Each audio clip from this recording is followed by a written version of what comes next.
میرا سب سے بڑی چیز تو یہ کہ اللہ رب العزت نے جس فطرت پر انسانوں کو دنیا میں پیدا کیا ہے یہ فطرت کبھی بدلتی نہیں.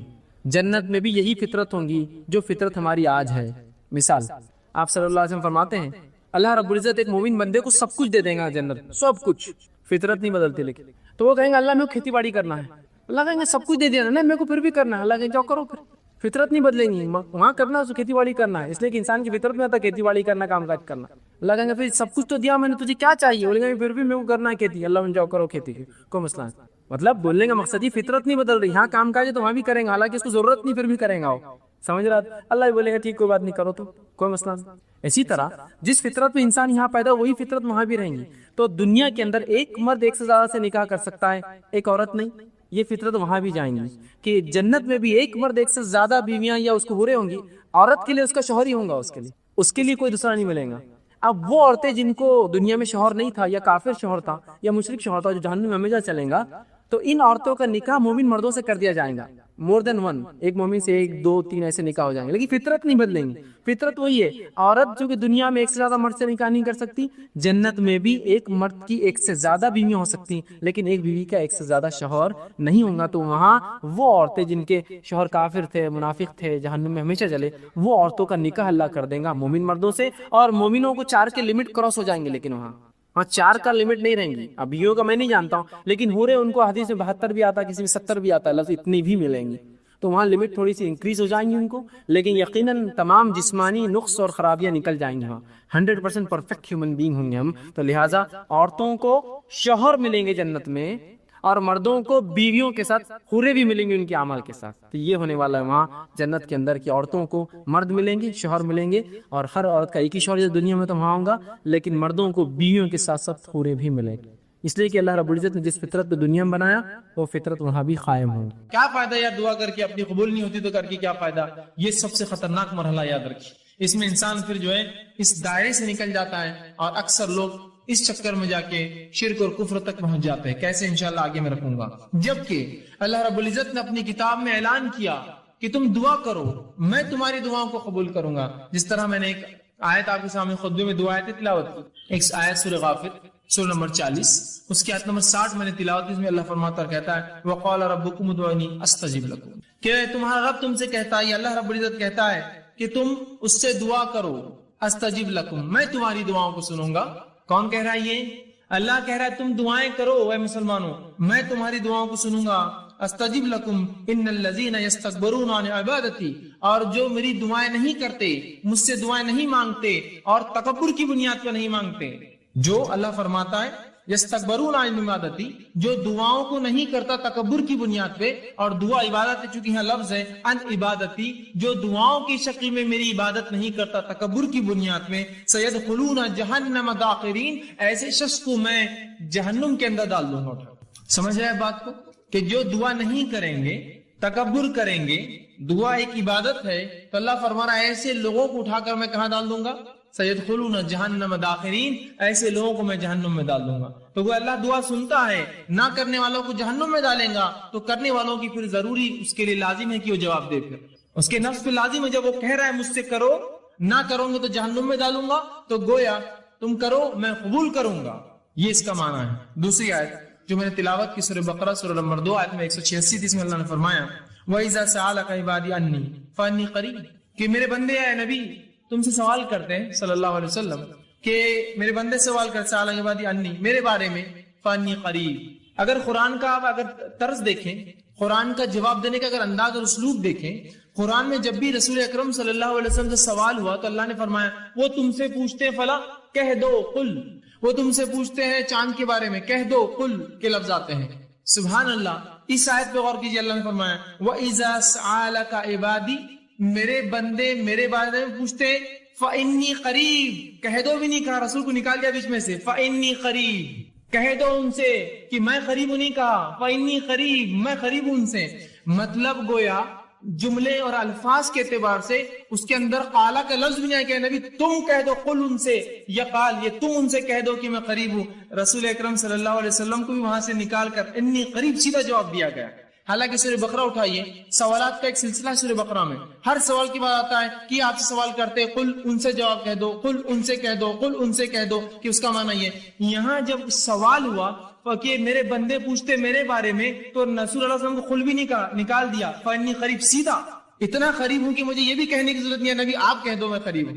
تو کہا وَإِذَا سَأَلَكَ عِبَادِي عَنِّي فَإِنِّي قَرِيبٌ، جب میرے بندے پوچھتے ہیں میرے بارے میں نبی آپ سے، کہہ دو کہ میں ان سے قریب ہوں، اجیب الدعوۃ الداعی اذا دعان، اور جو بھی مجھ سے دعا کرتے ہیں میں ان کی دعاؤں کو قبول کرتا ہوں، ان کی دعاؤں کا جواب دیتا ہوں۔ اور فرمایا فَلْيَسْتَجِيبُوا لِي، تو انہیں چاہیے وہ صرف میرے سے ہی دعا کریں، مجھے سے ہی مانگے، وَلْيُؤْمِنُوا بِي، اور مجھ پر ایمان لائے، لَعَلَّكُمْ يَرْشُدُونَ، شاید کہ وہ ہدایت یافتہ ہو، شاید کہ وہ رشد و ہدایت پر قائم رہے۔ تو یہاں اللہ رب العزت نے اس کی وضاحت کر دی کہ اے لوگوں تم پوچھتے ہو میرے بارے میں، میں قریب ہوں، تمہاری دعاؤں کو سنتا ہوں، لہٰذا تم صرف مجھ ہی سے دعا کرنا تاکہ تم جو ہے رشد و ہدایت پر رہو۔ وَلْيُؤْمِنُوا، ایمان بہرحال شرط ہے ہر چیز کے لیے، تو میں ایمان والوں کی دعائیں قبول کرتا ہوں، اور آگے فرمایا جو ہے تاکہ تم رشد و ہدایت پر قائم رہو۔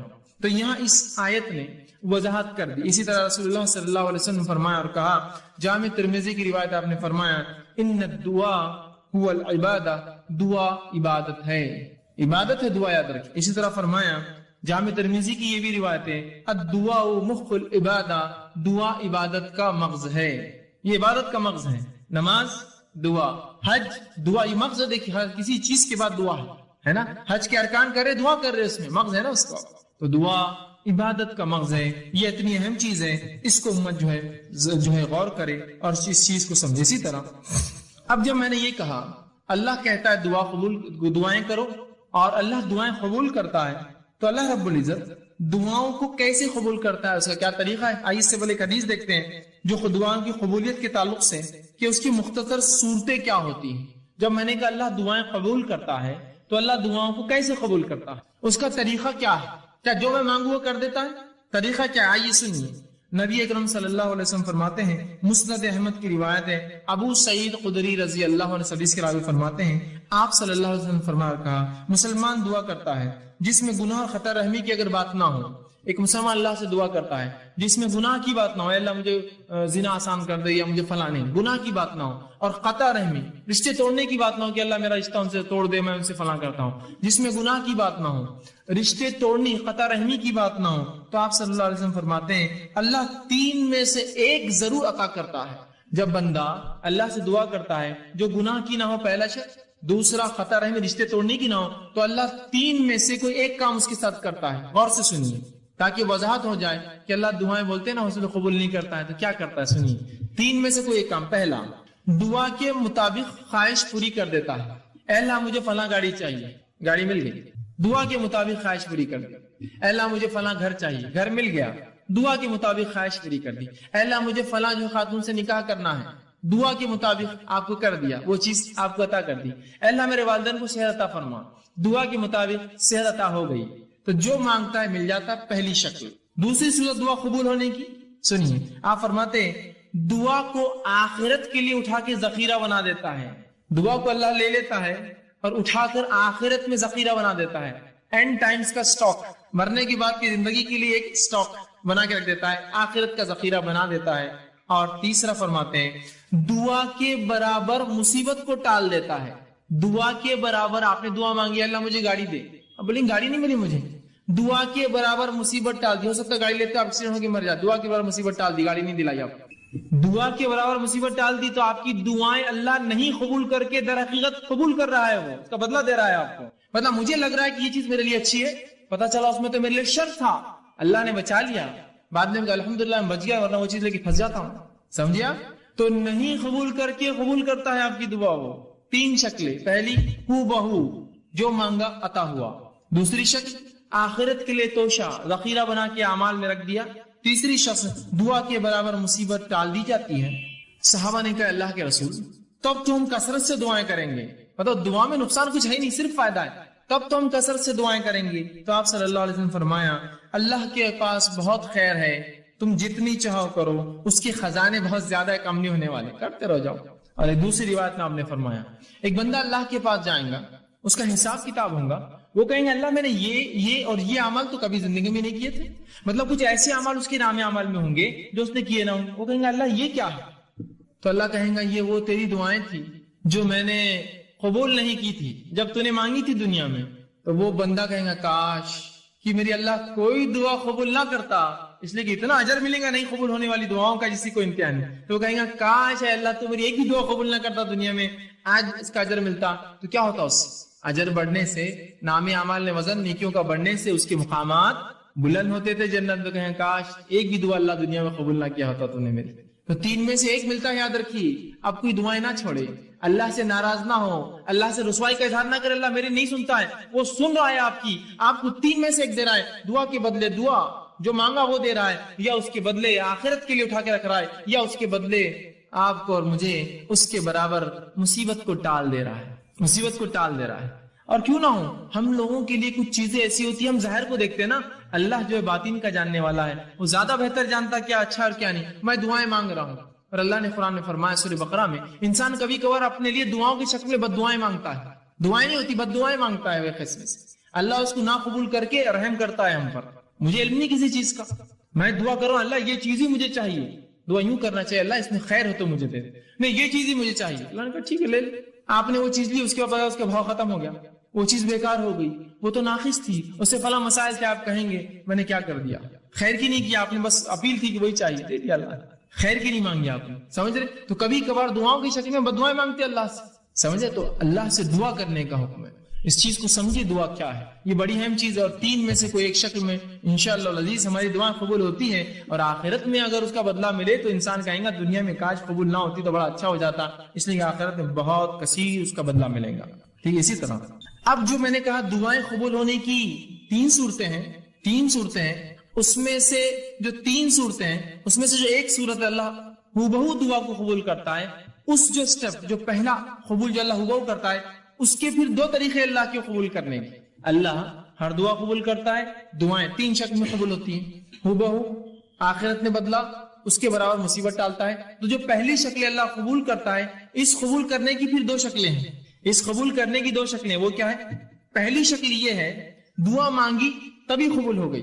آج میں نے دعا کی کل نتیجہ آ گیا، آج میں نے دعا کی پرسوں نتیجہ آ گیا، آج میں نے دعا کی 1 مہینہ بعد رزلٹ تھا میرا اور وہی آیا جو میں چاہتا تھا. تو یہ ہوا فوراً حال میں، مطلب بالکل آپ دیکھ سکتے ہیں اس کی دعا فوراً قبول ہو گئی آپ کی. اور کبھی اس دعا کو اللہ بعد میں قبول کرتا ہے، بہت لمبے عرصے کے بعد. کتنا عرصہ ہم نہیں جانتے، بہت دن بعد کرتا ہے. لیکن تو جو پہلی شکل ہے پھر اس کے 2 ٹائپس ہوتے ہیں، پہلا فوراً، دوسرا تھوڑا وقت کے بعد. آئیے اس کی مثالیں ہم دیکھتے ہیں. جس میں دعا جو فوری قبول ہو جاتی ہے اس کی ایک مثال ہے، صحیح بخاری کی روایت ہے. آپ صلی اللہ علیہ وسلم فرماتے ہیں 3 لوگ تھے بنی اسرائیل سے، اور وہ جنگل میں تھے، زوردار بارش ہونے لگی، تینوں نے گفا میں پناہ لے لی. اچانک اوپر سے ایک پتھر گرا اور گفا کی منہ پہ آ کے لگ گیا، گفا بند ہو گئی. تینوں نے کہا اپنے اپنے نیکی کا وسیلہ تلاش کرو اور اللہ کے سامنے ایسی نیکی بیان کرو جو نیکی خالص اللہ کے لیے کی ہوں گی تاکہ یہ مصیبت ٹل جائے. پہلے نے کہا اللہ میں نے اپنے والدین کے لیے جو ہے بکریاں چرا کر آیا تھا، والدین سو گئے، میں روز پہلے ان کو دودھ پلاتا. اس دن میرے والدین سو گئے تھے، بچے حالانکہ میرے بھوک سے تڑپ رہے تھے، میں نے پھر بھی بچوں کو جو ہے دودھ نہیں دیا، پہلے والدین کے اٹھنے کا انتظار کیا، انہوں نے پیا، پھر میں نے بچوں کو دیا. یہ میں نے تیرے لیے کیا تھا، اگر تجھے یہ چیز پسند ہے تو جو ہے اس کو جو تو تھوڑا اس مصیبت کو ہٹا دے. پتھر تھوڑا کھسک گیا، روشنی اندر آنے لگی، فوراً اثر ہوا دعا کا، فوراً انسٹنٹ دعا ہوئی، اثر ہوا، پتھر تھوڑا کھسک گیا. پھر دوسرے شخص نے دعا کی، اور تیسرا بہرا تفصیلی ہے واقعہ بہت لمبا. تینوں نے دعا کی، ایک کی دعا پہ تھوڑا کھلا روشنی، دوسرے کی دعا پہ اتنا کھلا کہ باہر دیکھ سکتے لیکن نکل نہیں سکتے، تیسرے کی دعا پہ وہ رول کر کے بازو ہٹ گیا اور تینوں باہر نکل گئے. جبھی اللہ نے جواب دیا ان کی دعا کا. یہ ایک شکل ہے. اب دوسری شکل جو اللہ بعد میں جواب دیتا ہے، جو بعید ہوتا ہے، عرصے بعد دیتا ہے. تو آئیے اس کی مثال قرآن نے دی. ابراہیم علیہ السلام نے اللہ سے دعا کی، سورہ بقرہ سورہ نمبر 2 آیت نمبر 129 اور فرمایا ربنا وابعث فیہم رسولا منہم یتلو علیہم آیاتک ویعلمہم الکتاب والحکمت ویزکیہم. اے اللہ ان لوگوں میں سے انہی میں سے ایک رسول پیدا کر. اے اللہ ان لوگوں میں سے. دعا کب کیا آپ نے معلوم آپ کو؟ جب اسماعیل علیہ السلام اور حاجرہ علیہ السلام کو لا کر مکے میں چھوڑ دیا. مکے میں چھوڑنے کے بعد جب آئے تو ایک دعا کر رہے ہیں. کیا دعا کر رہے ہیں؟ اے اللہ میری اس اولاد سے، اسماعیل سے اس کی نسل سے، ان لوگوں میں سے جو ہے اللہ فرمایا ربنا وبعث فیہم رسولا منہم، انہی کے اندر سے ایک رسول انہی میں سے بھیج، یتلو علیہم آیاتک، جو تیری آیتیں پڑھ پڑھ کر انہیں سنائے، ویعلمہم الکتاب، اور تیری کتاب کا علم انہیں دے، والحکمہ، اور ان کو نبوی علم، احادیث کا علم، حکمت عطا فرمائے، ویزکیہم، اور ان کی نفسوں گناہوں سے پاک کرے۔ اور یہ دعا کا نتیجہ کون تھے معلوم آپ کو؟ یہ دعا کب قبول ہوئی؟ نبی اکرم صلی اللہ علیہ وسلم اس دعا کا نتیجہ تھے۔ آپ نے حدیث میں اس کی تفسیر کی اور فرمایا، آپ نے فرمایا میں اپنے باپ ابراہیم کی دعا کا نتیجہ ہوں۔ کتنے ہزار سال پہلے کی تھی ابراہیم علیہ السلام نے دعا؟ قبول کب ہوئی؟ وہ انہی میں سے رسول آیا، آخری نبی عرب تھے، اسماعیل علیہ السلام کی نسل سے، لیکن ہزاروں سال بعد دعائیں رائے گاہ نہیں جاتی ہے، اثر لاتی ہی اثر ہو فوراً یا بعد میں، اور بعد کی فوراً کی مثال بھی رکھ دی، بعد کی مثال بھی رکھ دی آپ کے ساتھ۔ تو اللہ کے رسول ابراہیم علیہ السلام کی دعا قبول ہوئی، ہر دعا قبول ہوتی، میری آپ کی بھی ہوتی ہے، لیکن فوراً نہیں ہوئی، کئی ہزار سال بعد اسی نسل میں اسماعیل علیہ السلام سے ایک نبی آئے۔ دعائیں خوب دیجیے، خوب دعائیں دیجیے، یہ دعائیں پتہ نہیں کب اثر لائیں، کتنے نسل بعد لائیں گی۔ ابراہیم علیہ السلام کی دعا ہزاروں سال بعد رنگ لائی، 3000 3.5 4,000 سال بعد۔ دعائیں کرنا چاہیے، اس کے بڑے فضائل یاد رکھیے۔ تو 3 شکلوں میں سے پہلی شکل کی 2 قسمیں ہیں کہ فوراً اور دیر سے، لیکن یاد رکھیے اللہ رب العزت دعا قبول کرتا ہی ہے، دعا کبھی رائے گاہ نہیں جاتی۔ کبھی اپنی دعاؤں سے مایوس مت ہوئیے کہ میں نے دعا کی اور قبول نہ ہوئی۔ اسی طرح جو شخص جو ہے حاجت طلبی کے جو ہے ذریعے دعاؤں کو سمجھتا ہے، اور جب حاجت اس کی پوری ہوگی سمجھتا ہے دعا غنیمت ہے، وہ شخص ایسا سوچ کر جو ہے بہت بڑی غلط فہمی کرتا ہے، اور اس کی وجہ سے بہت سارے غلط اس کے نتائج نکل جاتے ہیں۔ اور ایسا شخص جو یہ سمجھتا ہے کہ دعا ایک ایسی چیز ہے کہ اس کے کرنے سے میری حاجت پوری ہوں گی، اور بعد میں عام حالت میں دعا نہیں کرتا، اس شخص کی مثال ایسی ہے کہ ایک آدمی جہاد کے لیے جائے اور اس کی نیت و مال غنیمت ملے مجھے، تو کیا ایسے شخص کو جہاد کا ثواب ملتا ہے؟ تو جہاد کی نیت جائے، یہ سوچے مال غنیمت کے لیے جائیں گے اپنے جہاد میں، چلو بہت پیسہ ملتا ہے جتنے بار فلاں ہوتا۔ اور وہ شخص جو دعا کو عبادت سمجھ کے کرتا ہے، اس کی مثال ایسی ہے، وہ مجاہد جو میدان جہاد میں جاتا ہے، وہ سوچتا ہے یا تو پھر اللہ فتح دیں گا، یا تو جو ہے شہید ہو جائیں گے، جیت گئے تو مال غنیمت بھی شاید مل جائے گا۔ اس کی نیت اصل نہیں ہے، اس کا اصل مقصد عبادت ہے، وہ جہاد، اس کے اندر اس کو کیا ذہنی فائدے ملیں گے اس کے لیے وہ اہم نہیں ہے۔ تو ہم بھی جب دعا کر رہے ہیں تو ایسا نہ ہو کہ ہم صرف اس کے مقصد کے لیے کہ بس اللہ میرا مصیبت حل کر دے، بس دعا کر رہے اس کی بات نہیں، بلکہ دعا مستقل عبادت ہے، چاہے فائدہ ہو چاہے فائدہ نہ ہو۔ جیسے وہ مجاہد جو جہاد میں جا رہا ہے سوچ رہا مال غنیمت ملے تو میں جاؤں گا، تو اس کا جہاد فائدے کا نہیں۔ وہ مجاہد جو سوچ رہا ہے مال غنیمت نہ ملے، فتح ملیں گی، فتح نہ ملے تو کم از کم شہید تو ہو جائیں گے، فائدہ تو ہر طرف، سمجھ رہے؟ تو دعا کو بھی آپ مخصوص نہ کر دے، مصیبت میں تو دعا کرو، دعا تو مصیبت، تنگ دستی، خوشحالی، فراوانی، اور ہر اعتبار سے صحت مندی میں اور بیماری میں، اور ہر حالت سے امن میں اور خوف میں، ہر جگہ جو ہمیں دعا کرنی چاہیے۔ اسی طرح دعا ایک بہترین ہدیہ ہے، یاد رکھیے دعا ایک بہترین تحفہ ہے جو ایک دوسرے کو ہم دے سکتے ہیں۔ لیکن ہمارے پاس ایک غلط فہمی، کیا غلط فہمی ہے؟ دعا صرف بوڑھے لوگ دیتے۔ تو اگر میں آپ سے کہوں اللہ آپ کو جو اچھا رکھے، اور کتنے بڈھے ہو گئے فیض میں، اللہ آپ کو اچھا رکھے، ارے فیض بھی آپ اتنے بڈھے نہیں نا، دعائیں دے رہے ابھی سے۔ تو ہم یہ سمجھتے ہیں دعا صرف بوڑھے لوگ دے سکتے ہیں، اور الحمدللہ اس امت میں سب جوان مرتے ہیں، بوڑھا کوئی ہوتا ہی نہیں ہے نا۔ دیکھیے کہاں کوئی بوڑھا ہوتا ہے، انسان کی 60 سال 70 سال زندگی گزرے لیکن کالا کر کے گھوم رہا ہے، ٹی شرٹ صاف ٹی شرٹس، اور اپنا دکھاتے ہوئے بالکل کالے بال ہے، بتانا چاہ رہا ہے ابھی تو میں جوان ہوں بھائی، کہاں میرے چکر میں جا رہے تھے، جوان ہوں، بوڑھا مت سمجھو مجھے، بچے ہیں میرے بڑے لیکن پھر بھی میں جوان ہوں، ہے نا۔ تو بوڑھے کہاں ہوتے ہیں؟ اور دعا چونکہ بوڑھے لوگ دیتے ہیں تو ہمارے پاس تو کوئی بوڑھا ہوتا ہی نہیں ہے نا۔ اور مرد تو بھی ایک دوسرے کو دعا دیتے ہیں، عورتیں تو کبھی دعا دیتی ہی نہیں ایک دوسرے کو، فرض سلام کا جواب دینے بھی کتراتی ہے، تو دعائیں تو دور کی بات ہوتی ہے نا۔ اگر کوئی ایک خاتون کو دوسری خاتون کر دے السلام علیکم، بولتی ہے تم نے ہم کو سلام کیے، بولتی ہوں کیوں، پہچانتے ہم کو نہیں، ادھر لینے آنے والے کے بعد میں نہیں، ایسا بھی نہیں۔ اچھا بچوں کے پورے رشتے ہو گئے ہمارے، بیٹا ضرورت نہیں تمہارے سلام کی ہم کو، اس کے پیچھے مقصد دیں گے کس لیے دعا، کہے کے لیے سلام دعا نہیں کیوں دے رہے تم، اتنی کنجوسی ہو گئی ہے نا۔ اور عورتیں بھی بوڑھی نہیں ہوتی، اس لیے کوئی ہوتا نا، پر ایک زمانہ تھا دعائیں دیتے تھے عورتیں کثرت سے دعائیں دیتے، آج کوئی نہیں تھا، اس لیے کہ دعائیں بوڑھے لوگ دیتے، اور اس امت میں ماشاءاللہ سب جوان مرتے، بوڑھا کوئی ہوتا نہیں، تو لہٰذا دعا کی ضرورت نہیں۔ دعا دیجئے، کثرت سے ایک دوسرے کو دعا دیجئے، دعا ہدیہ ہے ایک دوسرے کو جو ہم دیتے، تحفہ ہے، کچھ نہیں دے سکتے، دعا تو دے سکتے ہیں نا، دوسرے ہدیوں کو پیسہ لگتا ہے، جیب خرچ ہوتا ہے، کچھ مت کیجئے، دعائیں تو دیجئے اچھی اچھی، ان میں ہرگز یہ کہنا نہیں چاہ رہا تحفے دیجیے مت، صرف دعائیں دیجیے، لیکن دعائیں دیجیے لوگوں کو، یہ بہترین ہدیہ ہے۔ نبی اکرم صلی اللہ علیہ وسلم جب صحابہ کچھ اچھا کام کرتے اسلام کے لیے اور دین کے لیے شریعت کے لیے دعائیں کا تحفہ دیتے, چونکہ آپ کے پاس مال و دولت کہاں تھی اتنی, جو آتی خرچ کر دیتے, دعائیں دیتے فوراً. عثمان ابن عفان رضی اللہ عنہ نے جنگ تبوک میں خوب مال خرچ کیا, اللہ کے رسول نے خوب دعائیں دی ان کو, خوب دعائیں دی. ہدیہ ہے, دیجیے دعائیں دوسرے کو سلام کی شکل میں, سلام سے ہٹ کے مصیبتوں کی دور کرنے کی شکل میں, یا مختلف دعائیں جو آپ کو لگے اس کی پریشانی میرے بھائی میری بہن کی, میرے دوست کی, میرے رشتہ دار کی, خوب دعائیں دیجیے ایک دوسرے کو. اور یہ دعاؤں کا چلن بالخصوص ہم دیکھتے ہیں ہند پاک میں بر صغیر میں بہت کم ہے, چونکہ ہمارا تصور کچھ اور ہی ہے. ایک غلط فہمی کی بنیاد پر ہم دعا نہیں دے سکتے, تو میری دعا کہاں اللہ سنتا, میری کہاں قبول ہونے والی, دعاؤں کا معاملہ نہیں. لیکن آپ جائیں گے اگر اہل عرب کو آپ دیکھیں گے تو ماشاءاللہ ان میں آج بھی دعاؤں کا بڑا سلسلہ ہوتا ہے.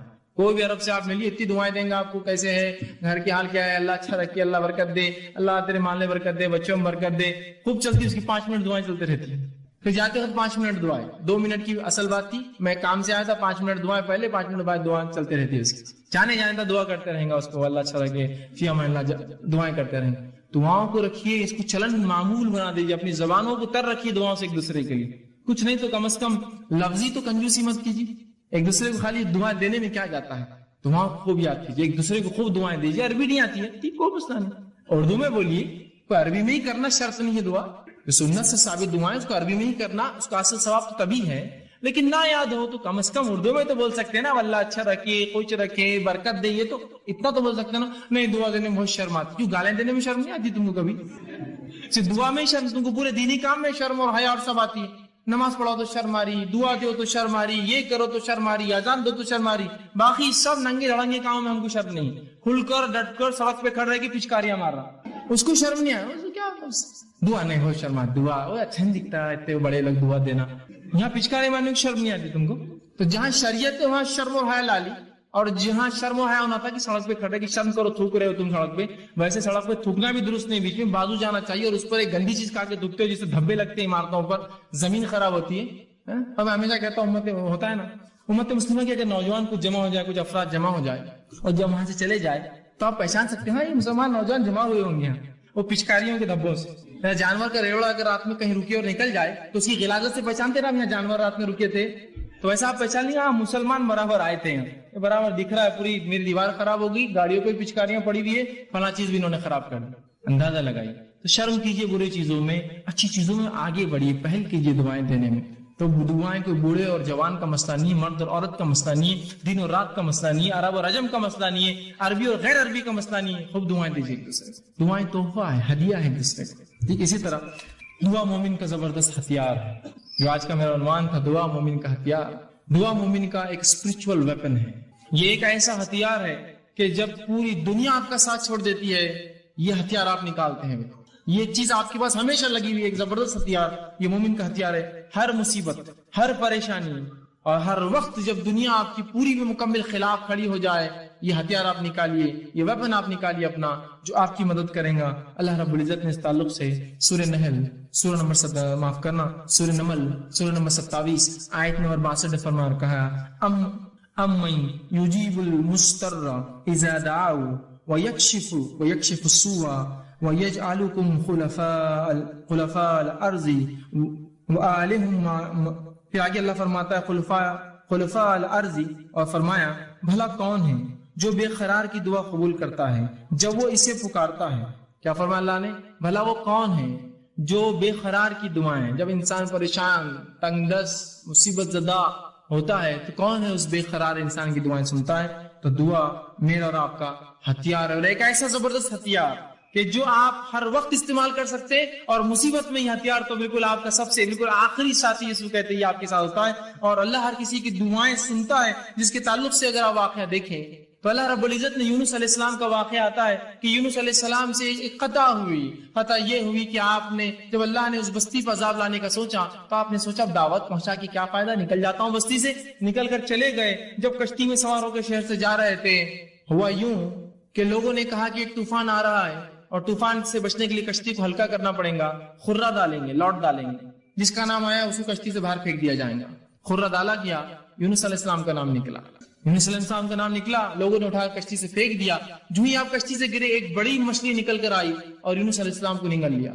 نگل کے سمندر کے اندھیروں میں چلے گی وہ لے کر, گہرائیوں میں چلے گی یونس علیہ السلام کو لے کر.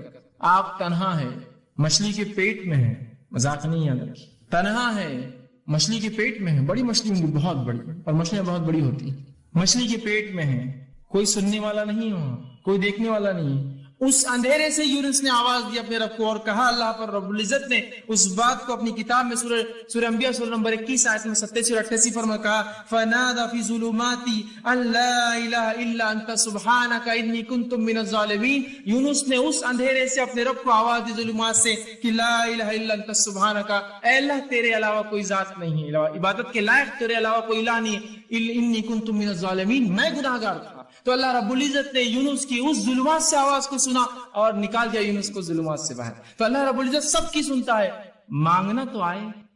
یونس علیہ السلام نے اس گہرائی سے، سمندر کے اس گہرائی اور ظلمات سے آواز دی اپنے رب کو، اللہ نے فرمایا فنادى في ظلمات ان لا الہ الا انت سبحانک انی کنت من الظالمین۔ اس نے آواز دی اور اس اندھیرے سے کہا اے اللہ تیرے علاوہ کوئی الہ نہیں، تیرے علاوہ لائق معبود کوئی عبادت کے لائق نہیں، سبحانہ تیری ذات پاک ہے، انی کنت من الظالمین، وہ میں تھا جس نے اپنے نفس پہ خطا کی، وہ میں تھا جس نے ظلم کیا اور تیرے حکم کی خلاف ورزی کی۔ اللہ رب العزت نے سنی اور کہا فاستجبنا له، اور تیرے رب نے اس کی دعا کو وہاں سنا، اس اندھیرے میں جب کوئی نہیں تھا، سمندر کی گہرائی میں سنا، فاستجبنا له ونجیناہ من الغم، اور اس کو اس کے غم سے نکال دیا، وکذالک ننجی المؤمنین، ہم ایسی ہی نجات دیتے اپنے ایمان والے بندوں کو۔ سمجھ رہے ہیں بات؟ ابراہیم علیہ السلام لا اولاد، اولاد نہیں ہے آپ کو، نہ لڑکا ہے نہ لڑکی ہے، سوچتے ہی مشن کون لے کے چلیں گا میرے بعد، کوئی لڑکا اور میرا جو مشن لے کر چلے، اللہ سے دعا کی، اللہ نے قبول کی۔ انبیاء علیہ السلام آہو بکا کر رہے ہیں، گڑ گڑا رہے ہیں، دعائیں مانگ رہے ہیں، پھر کیوں اس امت کو شرم آتی ہے رب سے دعا مانگنے کے لیے؟ ابراہیم علیہ السلام نے دعا کی، ایوب علیہ السلام نے دعا کی اپنی بیماری کے لیے، اسی طرح جو ہے زکریا علیہ السلام نے اپنی اولاد کے لیے دعا کی، جو یحییٰ علیہ السلام کی آپ کو خوشخبری دی گئی۔ یوسف علیہ السلام نے جب اس بری عورت نے جو آپ پہ حسد کیا کہ آپ کے ساتھ بدکاری کرے تو دعا کی اللہ مجھے وہ جیل زیادہ بہتر ہے بنسبت اس عمل کے، اللہ نے دعا قبول کی اور جیل میں ڈال دیا، اس لیے کہ ورنہ وہ زنا کرنے کے اوپر تلی تھی، آپ نے کہا وہ جیل بہتر ہے اس زنا سے، اللہ نے جو آپ کو بچا لیا اور جیل میں ڈال دیا۔ اندازہ لگائیے ان لوگوں نے اللہ سے دعا کی۔ بس یہ ہے کہ ہمیں جو اللہ رب العزت سے مانگنا تو آئے۔ ایک واقعہ سناتا ہوں اللہ کیسے سنتا ہے لوگوں کی، اور لوگوں کی کیوں میں کہوں، اللہ رب العزت تو جانوروں کی بھی سنتا ہے، یاد رکھیے۔ صحیح مسلم کی روایت ہے، اللہ کے رسول صلی اللہ علیہ وسلم فرماتے اللہ کے نبی سلیمان علیہ السلام آپ کے دور میں قحط سالی ہو گئی، سوکھا پڑ گیا، جو ہے سلیمان علیہ السلام اپنے لشکر کو لے کر چلے، لاؤ لشکر جو ہے مسلمانوں کو لے کر چلے کہ بستی سے باہر نکل کر اللہ سے نماز استسقاء دعا، نماز استسقاء کیا ہے؟ دعا ایک قسم کی عبادت کر کے دعا مانگتے ہیں، نماز استسقاء کے لیے نکلے، جب نکل کر چلے اپنے جو ہے بستی سے اور ایک جگہ سے گزرے جہاں چونٹیاں تھی، جب وہاں سے نکلے آگے چلے تو کہا آپ جانے کی ضرورت نہیں ہے، ہمیں واپس جانا ہے۔ تو لوگوں نے کہا اے یونس، معاف کرنا اے سلیمان، تم ہمیں نماز استسقاء کے لیے لے کر چلے تھے، کیا بات ہے، کیوں آپ تم کہہ رہے ہو؟ تو کہا جب ہم وہاں سے چلے تھے ایک چونٹی الٹی اپنے پیٹھ کے بل لیٹی اور اس نے اپنے پورے پیر آسمان کی طرف کیے اور اللہ سے دعا کی بارش کی، اللہ نے اس کی دعا سن لی، اب ہمیں نماز استسقاء کی ضرورت نہیں ہے۔ اس لیے کہ جو ہے سلیمان علیہ السلام جانوروں کی بات سمجھتے تھے، تو کہا اللہ نے اس کی دعا قبول کر لی، تو اللہ تو چونٹیوں کی قبول کرتا ہے، پھر تمہاری اور میری مومنوں کی کیوں نہیں سنیں گا؟ وہ چونٹی کو اللہ کی ولی نہیں تھی اور کوئی بزرگ نہیں تھی، جانور ہو، اللہ اس کی بھی سنتا ہے۔ بس مانگنا تو ہے اپنے رب سے، رب سننے کے لیے ہی تو بیٹھا ہے اوپر، ورنہ اللہ نہ سنیں گا تو کس سے مانگیں گے بندے؟ بتاؤ مجھے، اگر وہ ذاتی سننا بند کر دے جو سننے والی اور سمیع ہے تو میں کس سے پھر دعائیں مانگوں؟ اور جب لوگوں نے یہ سوچا کہ وہ ذات سنتی نہیں ہے تو پھر لگے انسانوں کے در پہ مانگنے کے لیے۔ آج جو سب سے افضل دعا، افضل عبادت دعائیں ہیں، کہاں مسلمان مانگتے ہیں، کن کن دروں پر مانگ رہے اللہ کو چھوڑ کر؟ ذرا غور کیجیے، یہ غلط فہمی اس کی بنیاد ہے کہ اللہ سنتا نہیں، ہماری سنتا نہیں، گنہگاروں کی سنتا نہیں، وہ تو صرف بزرگوں کی ولیوں کی سنتا ہے، اور ایسے فالتو قسم کے عقیدے، اور ان عقیدے کو میں فالتو لفظ کہنا بھی بہت فالتو سمجھتا ہوں، فالتو بولنا چاہیے ایسے عقیدوں کو، جن عقیدوں کا نہ سر ہے نہ کوئی ٹانگ ہے شریعت کے اندر۔ جس شریعت نے آپ کو سب کو اختیار دیا دعائیں کرنے کا، پتہ نہیں کس نے شریعت سے اس کے دعاؤں کا اختیار چھین کے کہا یہ تو ریزرویشن ہے ہمارے لیے، ہم کر سکتے ہیں دعا تمہارے لیے، ہم سے مانگو تو ہم پھر تم کو دیتے ہیں۔ ابھی اللہ تک کہاں جاتے ہو؟ ہم تک تو آ جاؤ، پھر اللہ تک جانا دعائیں مانگنے۔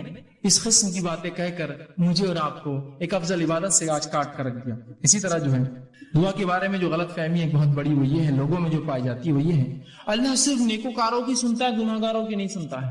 اللہ صرف نیک لوگوں کی، بزرگوں کی، پیروں کی، فقیروں کی سنتا ہے، اور وہ جو ہے سب کی نہیں سنتا، گناہگاروں کی نہیں سنتا۔ اور ہم تو گناہگار ہیں، آپ تو گناہگار ہیں، ہم تھوڑی دعا کر سکتے اللہ سے؟ یہ یاد رکھیے ایک بدترین عقیدہ ہے، شریعت میں اس عقیدے کا کوئی جو اصول اور کوئی وزن نہیں ہے، یاد رکھیے۔ اور جب انسان یہ سوچ لیتا میری دعائیں تو میں نیک نہیں ہوں، اور ہر انسان گناہ گار ہے، میں نیک نہیں ہوں تو اللہ میری دعا نہیں سنیں گا، لہٰذا کسی پیر، فقیر، بزرگ، ولی، اچھی شخصیت، نبی، کسی کو پکڑنا ہوگا اور ان کے ذریعے جانا ہوگا اس دعاؤں کے لیے۔ جب یہ عقیدہ لے لیتا ہے اور شریعت کا عقیدہ چھوڑ دیتا ہے تو وہ 3 کام کرنا شروع کر دیتا ہے۔ پہلا کام کیا کرتا ہے؟ بندہ اللہ سے اپنا تعلق ختم کر لیتا ہے اور پیروں اور فقیروں کا محتاج بن جاتا ہے۔ اللہ سے تعلق کٹ، اب یہی ذریعہ ہے ہماری دعاؤں کی قبولیت کی۔ دوسرا کام یہ کرتا ہے، بزرگوں کو خوش کرنے کے لیے، ان کو عاجز کرنے کے لیے، ان کو اپنی طرف متوجہ کرنے کے لیے نظریں اور نیاز اور کھانا اور پلانا، اور مرنے کے بعد جو ہے ان کے آستانوں کے اوپر چڑھاوے چڑھاتا ہے کہ وہ خوش ہو جائے۔ زندگی اگر زندہ ہے تو خوب کھلاتے اور پلاتے ہیں، بزرگ کے ہاتھ بھی دھو کے پی رہے، افسوس اس امت کو عقل تو ہو، پیر دھو کر بھی پی رہے ہیں۔ سبحان اللہ، بزرگ ہے نا، اللہ تو اب سننے والا نہیں، پہلے عقیدہ بنا لیا ایک فالتو، میری زبان میں فالتو والا، اور اس کے بعد اب لگے ان کو خوش کرنے، اللہ سے تعلق ختم، ان کو خوش کر رہے، نظریں اور نیاز، زندہ ہے تو اور مردہ ہے تو۔ اور اس کے بعد تیسرا کام کرتے ہیں، جب یہ سوچ لیتے ہیں کہ اللہ نہیں سنتا ہماری، ہم گناہ گار ہیں، تیسرا کام کرتے ہیں، دعا قبول ہونے کے لیے بزرگوں کو وہ مقام دے دیتے ہیں جو اللہ کا مقام ہے، نہیں ان تک ہی جانا پڑے گا، ان کے بغیر دعا قبول نہیں ہوتی، اور انہی کو راستہ بنا لیتے، اللہ کو مکمل ترک کر دیتے ہیں۔ جبکہ اللہ رب العزت نے اس کا اعلان کیا، وقال ربکم ادعونی استجب لکم، جو میں نے آیت پڑھی تھی، تمہارا رب تم سے کہتا ہے، ہمارا رب ہم سے کہہ رہا ہے، اے لوگو کہ مجھ سے دعا مانگو، استجب لکم، میں تمہاری دعا کو قبول کرتا ہوں، ان الذین یستکبرون عن دعا، اور جو تکبر کرتے ہیں عبادتی، میری اس عبادت میں کی دعا نہیں کرتے تو میں انہیں اٹھا کر جہنم میں ڈال دوں گا۔ یہاں یہ کہا کیا، نیک لوگوں تم دعا کرو، تم دعا نہیں کروں گا تو اٹھا کے جہنم میں ڈال دوں گا؟ کیا کہا؟ سب کے لیے، وقال ربکم ادعونی استجب لکم، تم سب سے، رب نے ہم سب سے کہا اے لوگو تم اپنے رب سے دعا کرو، وہ تمہاری دعاؤں کو قبول کرتا ہے، اور جو تکبر کی بنیاد پہ دعا چھوڑ دیں گا جہنم میں ڈال دیں گا۔ تو یہاں کہا اے پیرو، اے فقیرو، اے نیک لوگو تم دعا کرو، اے بد لوگو تم دعا مت کرو، تمہارے لیے نہیں ہے دعا۔ سب کے لیے آئے تھے، قوموں نے بالکل ظاہر آئے تھے، بالکل واضح۔ اور ترمذی کی ایک روایت ہے، آپ صلی اللہ علیہ وسلم فرمایا، جو شخص اللہ سے دعا نہیں کرتا اللہ اس سے ناراض ہو جاتا ہے۔ یہاں کہاں یہ کہا کہ تم تو گناہگار ہو تم مت کرو، جو نیک لوگ دعا نہیں کرتے اللہ ان سے ناراض ہو جاتا ہے۔ کوئی بھی انسان اللہ سے دعا نہ کرے اللہ ناراض ہو جاتا ہے، اور اللہ گناہگاروں کی بھی سنتا ہے اور نیکوکاروں کی بھی سنتا ہے، معلوم ہے، نیک لوگوں کی بھی سنتا ہے اور گناہگاروں کی بھی سنتا ہے۔ آئیے مثالیں لے لیجئے، مثالیں تو لوگوں کا جو عقیدہ ہے اللہ گناہگاروں کی نہیں سنتا اور نیکوکاروں کی پوری سنتا ہے، تو میں آپ کو دلیل دیتا ہوں، اللہ گناہگاروں کی بھی سنتا ہے، نیکوکاروں کی بھی سنتا ہے، گناہگاروں کا بھی انکار کرتا ہے، نیکوکاروں کی بھی نہیں سنتا ہے کبھی، تو بڑے بڑے انبیاءوں کی نہیں سنی اللہ نے۔ مثالیں لے لیجیے، آئیے سب سے پہلے سورہ رعد، سورہ نمبر 13 آیت نمبر 36 اور 38 میں اللہ فرماتا اور کہتا ہے، ربی قال انظرنی الی یوم یبعثون، اور جب شیطان کو اللہ نے جنت سے نکالا اس نے کہا اے میرے رب فانظرنی الی یوم یبعثون، مجھے مہلت اور ڈھیل دی جائے ان انسانوں کی دوبارہ اٹھائے جانے تک، آدم کی اولاد کی دوبارہ اٹھائے جانے تک۔ کس نے مانگی دعا؟ شیطان نے۔ جانتے نا تمام گناہوں کا سبب دنیا میں جو ہے وہی بنتا ہے، لوگوں کو بہکا رہا ہے، پسلا رہا ہے، گناہ کروائے نا، سب سے گناہ گار ہے نا، اللہ کا نافرمان ہے۔ ابھی کہاں سے نکالا جا رہا ہے؟ جنت سے نکالا جا رہا ہے۔ کیا بول رہا ہے لیکن اللہ سے، اے اللہ مجھے دوبارہ اٹھائے جاتے مہلت دی جائے۔ اللہ نے کیا بولنا چاہیے تھا ہمارے اصول کے مطابق، چل بھاگ بزرگ کے ذریعے سے آئے، سیدھے آ کی بات کر رہا میرے سے، گناہ گار ایک تو، اور سیدھے دعا، ہمت تیری اتنی؟ ہمارے اصول کے مطابق تو یہ ہونا چاہیے تھا نا، جا کسی نبی کے وسیلے سے آ، جا کسی پیر فقیر کے وسیلے سے آ، سیدھے آ کے دعا مانگ رہا ہے، شیطان کہیں کا، ابلیس کہیں کا، بولنا چاہیے تھا نا ہمارے اصول کے مطابق۔ اللہ کیا جواب دیتا سنیے، تو شیطان جانتا تھا، اس نے نافرمانی کی اللہ کی، لیکن اس کے پاس عقیدہ تھا کہ تو اللہ رب العزت کے پاس جنت میں تھا، اس کو پورا عقیدہ معلوم شریعت، وہ جانتا تھا اللہ ہی سنتا ہے، سیدھے سنتا ہے، میں گناہ گار ہوں بھی تو سنے گا میری۔ تو اللہ رب العزت نے جواب دیا، قال فإنك من المنذرين، جا تجھے چھوٹ دی گئی، جا تجھے چھوٹ دی گئی، کب تک؟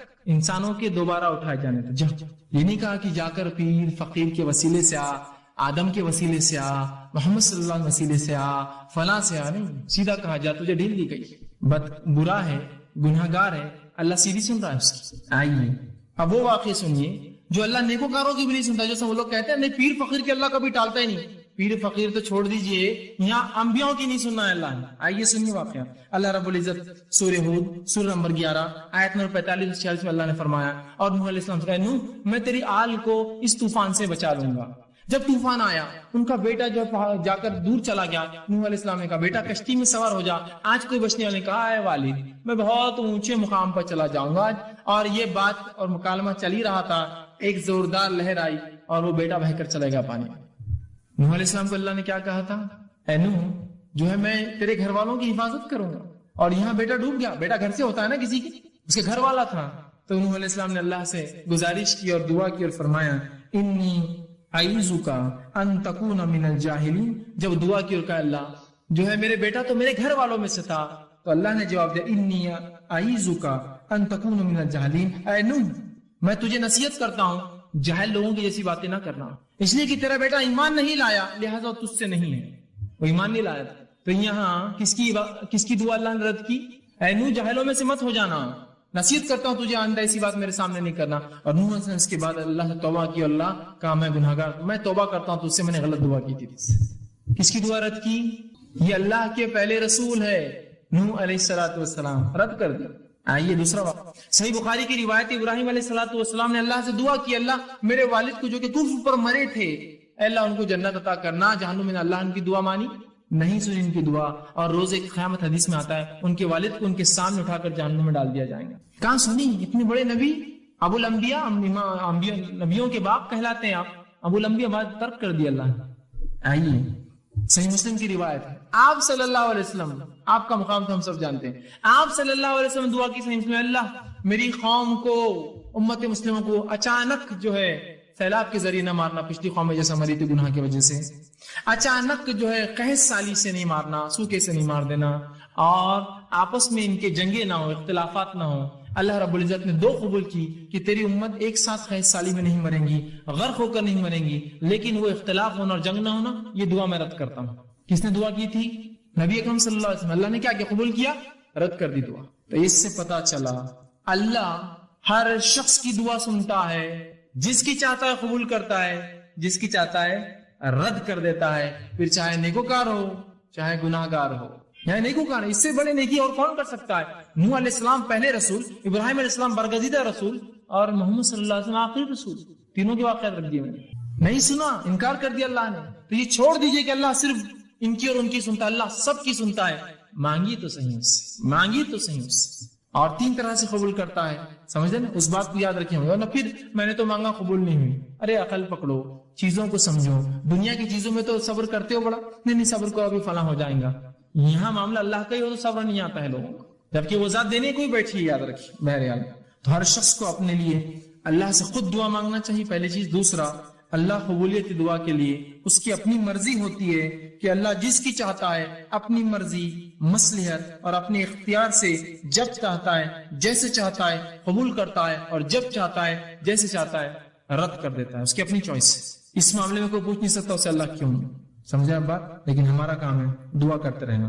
اب دعا اور ظاہری اسباب، کہ ایسا نہ ہو کہ اب دعا کے چکر میں اب ظاہری اسباب بھول جائے، بہت دعا کی اہمیت پتہ چل گئی، اب ظاہری اسباب پورے خالی۔ ظاہری اسباب کیا ہے کہ بھائی ایگزام میں پاس ہونا ہے، اللہ پاس کر دے، اللہ پاس کر دے، اللہ میرٹ میں لا دے، اللہ میرٹ میں لا دے، ارے پڑھو لکھو نا، اب اس کی کیا ضرورت، دعا کی اہمیت معلوم ہوگی اپنے کو، بس اللہ سے مانگنا ہے بس۔ یہ سو ظاہری اسباب کے ساتھ دعا، نبی اکرم صلی اللہ علیہ وسلم کے ایک شخص سے اور کہا اللہ کے رسول کیا میں اللہ پر بھروسہ کر کے اپنے اونٹنی کو کھلا چھوڑ کے مسجد میں نماز کو آ جاؤں؟ تو آپ صلی اللہ علیہ وسلم نہیں، پہلے اس کے گھٹنے کو باندھ پھر مسجد میں اللہ پر توکل کر کے۔ ظاہری اسباب بھی ضروری ہے کہ آپ کوشش کے ساتھ دعائیں۔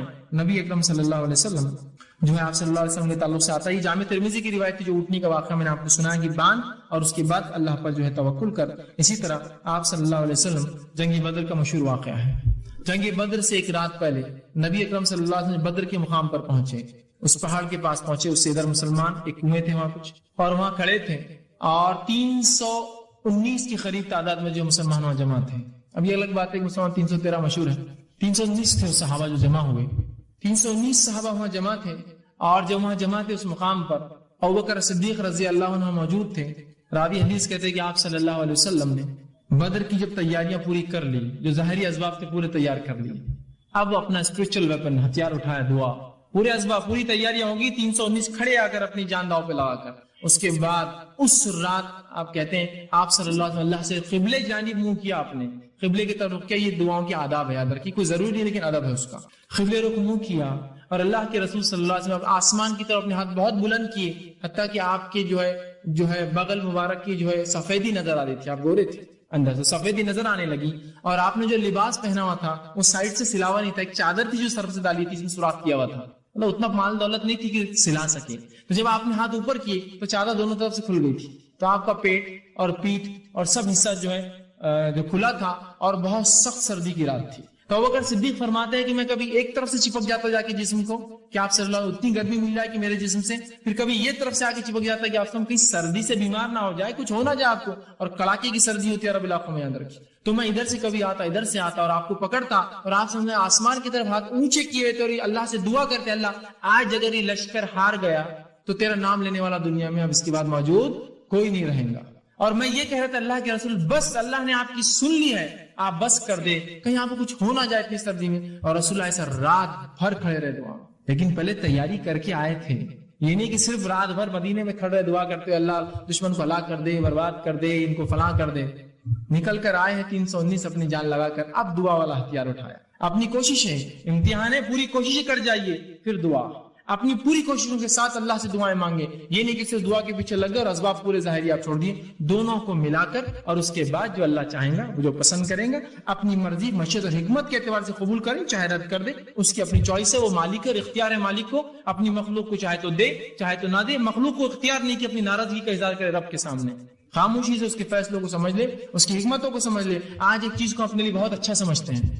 میری ایک ٹرین ہے، سمجھ لیجیے میں اورنگ آباد سے بمبئی جا رہا ہوں، ایک بڑی جاب لگنے والی ہے، کروڑوں روپیہ میری سیلری سال کی، او ہو، اور میری اگر وہ ٹرین چھوٹ گئی انٹرویو کے لیے جا رہی ہے تو میرے لیے کیا افسوس ہوگا. میں سب سے غمزدہ انسان بن جاؤں گا دنیا کا کہ میری اپارچونٹی چلے گئی، جاب مل گئی تھی، ٹرین نہیں ملی. اور اگر مجھے تھوڑی دیر خبر ملی ٹرین کا ایکسیڈنٹ ہو گیا تو دنیا کا سب سے خوش قسمت آدمی میں ہوں، اس لیے کہ میں بچ گیا اس ایکسیڈنٹ سے. سمجھ رہے آپ؟ ایک پل پہلے تو سب سے ناراض آدمی تھا اور میں سب سے ناراض آدمی تھا، دوسرے پل سب سے خوش نصیب سمجھ رہا ہوں. کیوں سمجھ رہے آپ؟ اللہ کی حکمت، اس کے پیچھے مصلحت نہ قبول کرنا آپ کے خیر کے لیے، وہ بھی اس کا بدلہ ضرور قیامت کے دن ملے گا. بہرحال ٹھیک ہے، تو دعاؤں کے ظاہری اسباب بھی وہ کریں. اسی طرح خالی دعائیں نہیں چلیں گی، ظاہری اسباب کے ساتھ. اب جب دعاؤں کی بات آ رہی تو دعا صرف ان صحیح احادیث سے آپ کریں گے، وہ دعائیں کریں گے جو ثابت شدہ ہو.